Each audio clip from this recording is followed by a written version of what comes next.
Hi guys, me Neil here. Um, this week I want to talk to you about some stuff that is really close to my heart, and just want to talk to you about some stuff that's happened. Um, this week has been really quite hard on very many levels. Um, just so hard to deal with some issues that have arisen. Um, these issues have caused me some mental health issues to question who I am, what I am, etc., etc. Um, and it's just been a really tough week. And I know I'm not the only one that's had a tough week. There are plenty of people in this country, in this world, that have had tough weeks.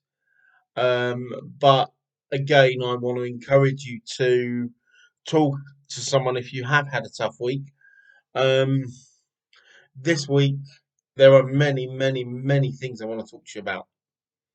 Um, But yeah, let's be real and say that, as I said in the beginning, um, it's been a tough week. Some unforeseen challenges, some emotional stuff going on that I don't really want to go into at this point, but will share with people in a video in the future. Um, but I want to talk to you about the England win over Germany more than anything at the minute. And I want to talk to you about the media's portrayal of it. Whilst great that we beat Germany for the first time in a knockout game since 1966, I want to talk to you and I want to call out people that are abusing Raheem Sterling and other black players in the England squad. Um, there, there are many reasons as to why people will try and justify the abuse that these guys have suffered. But putting it very bluntly, in the last 5 years since Brexit, the media's portrayal of successful black men and women has been very negative. Right? There's been headlines about Marcus Rashford upgrading his houses. There's been again Raheem Sterling has been slated for wanting to better his communities. You know, and these are just two examples of young black men who are doing a superb job in their communities and for the England football team. Um, I want to pick out the fact that these men that I've mentioned, Rashford and Sterling, are successful, and the British media don't like the fact that young black men and women are successful. Right? I noticed the day after the game that Harry Kane celebrating was on most of the front pages of the newspaper. Now, why wasn't Raheem Sterling pictured celebrating on the front of the newspaper? After all, his goals are the reason we're where we are. His goals are the reason we're in the quarter final. He is the reason we're in the quarter final, right? And I want to challenge anyone who thinks it's okay to abuse anyone online because it clearly is not. Right? If you've got something to say it to a person's face or write them a letter. But don't sit there and racially abuse people online, or abuse people online for having an opinion. Right?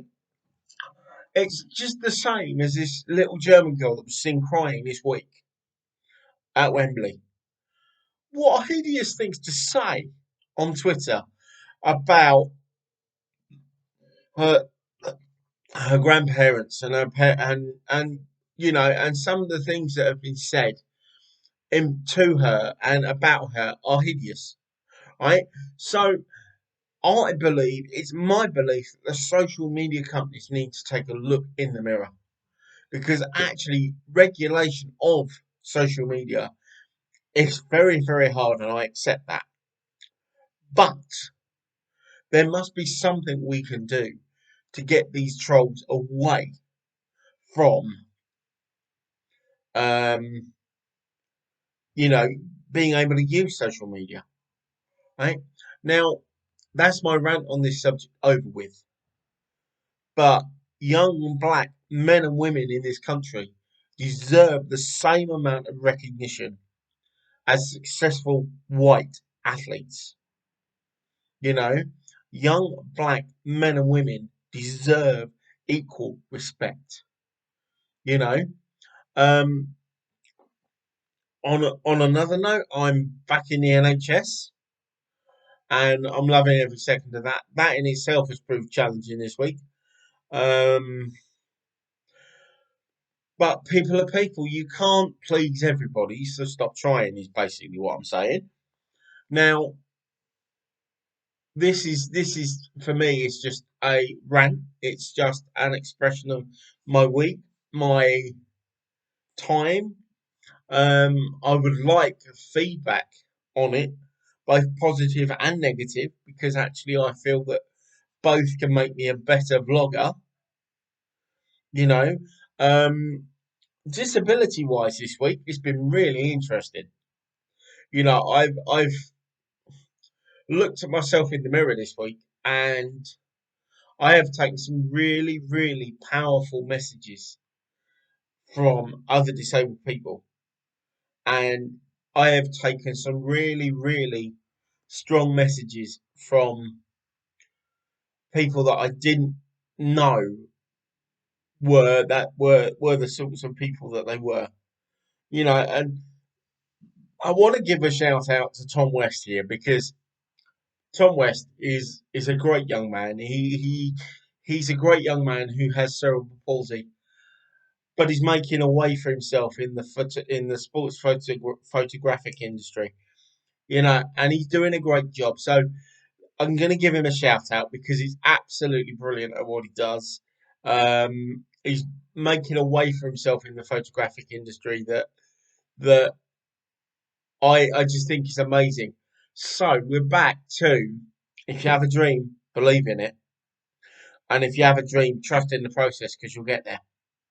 Um, I am currently still studying a subject that I won't talk about at the moment because it is not my place to talk about it at present.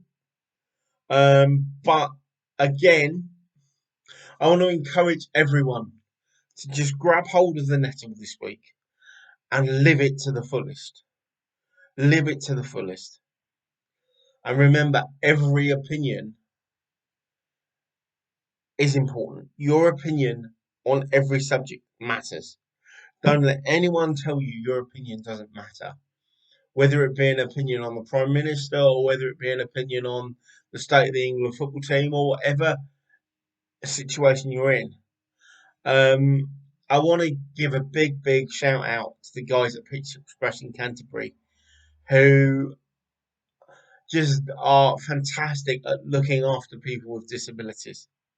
You know, and I want to give a shout out to Pizza Express because again they looked after me superbly the other night. And again, I want to give a shout out to anyone who can come and make a difference.